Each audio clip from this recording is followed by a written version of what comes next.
ভারতীয় এই 10 জন খাবার বিক্রেতা যারা মানুষকে পাগল বানিয়ে লাখ টাকা কামাচ্ছে। এক ব্যক্তি তার বড় রুটি বিক্রি করে কোটি কোটি টাকা আয় করছেন। নম্বর 10, পানিপুরি বিক্রেতা।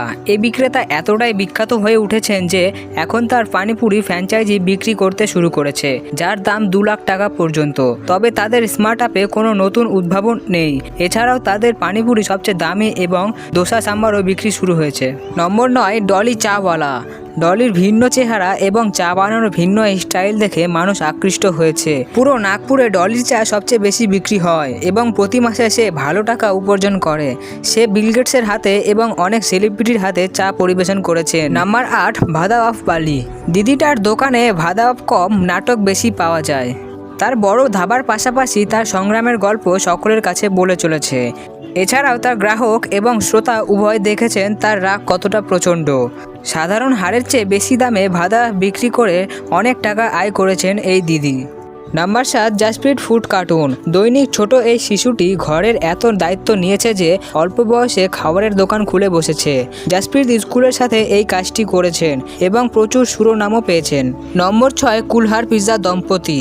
বন্ধুরা, জলন্ধর থেকে কুলহার পিৎজা বিক্রি করা এই দম্পতি ইউটিউবে বেশ বিখ্যাত হয়েছিল। তাদের ফুড কোর্টে ফুড ব্লগারদের বেশ ভিড় ছিল, কিন্তু হঠাৎ করে তাদের ব্যক্তিগত ভিডিও ফাঁস হয়ে গেলে তাদের সবকিছু শেষ হয়ে যায়। এরপর থেকে অনেকে তাকে ট্রোল করেছে, কিন্তু তার সামর্থ্যও কম ছিল না, যার কারণে আজ বিখ্যাত প্রভাবশালী হয়ে উঠেছে। নাম্বার 5, ফেমাস চাঁদনি ক্লাব ও কলকাতার কচুরি। সবাই তার কচুরির ভক্ত ছিল, কিন্তু কিছুদিন পর একজন ফুড ব্লগারের সাথে খারাপ আচরণ করে এবং সেই ভিডিওটি সোশ্যাল মিডিয়ায় ভাইরাল হয়ে যায়। তার মনোভাবের রাগ দেখিয়ে অনেক ট্রোল হতে হয়েছে তাকে।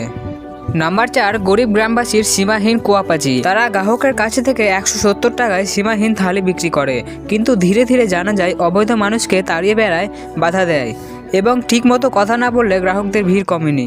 নাম্বার 3, এরপরে আসে ভাইরাল ছোলা কুলচা এবং এটির কারণ তারা খুব বেশি কথা বলে এবং ছোলা কুলচার সাথে তাদের মশলাদার কথা মিশিয়ে মানুষের কাছে তাদের মশলাদার যুক্ত খাবার উপস্থাপন করে। নাম্বার 2, লখনৌর ইউপিএসসি শুক্রমিট। এরা হলো ইউপিএসসি প্রার্থী। লেখাপড়ার পাশাপাশি রান্নার প্রতি এতই শখ যে তিনি নিজেই খাবারের দোকান চালু করেন, যেখানে তিনি সুশি তৈরি করেন এবং লখনৌর লোকদের খাওয়ান। তাদের অনেক ধরনের সুশি রয়েছে যা তাদের স্বাদ দিতে গ্রাহকদের ভিড় জমায় এবং অনেক ফুড ব্লগার তাদের সাথে ফুড ব্লগও করেছেন। Number 1, MBA chaiwala.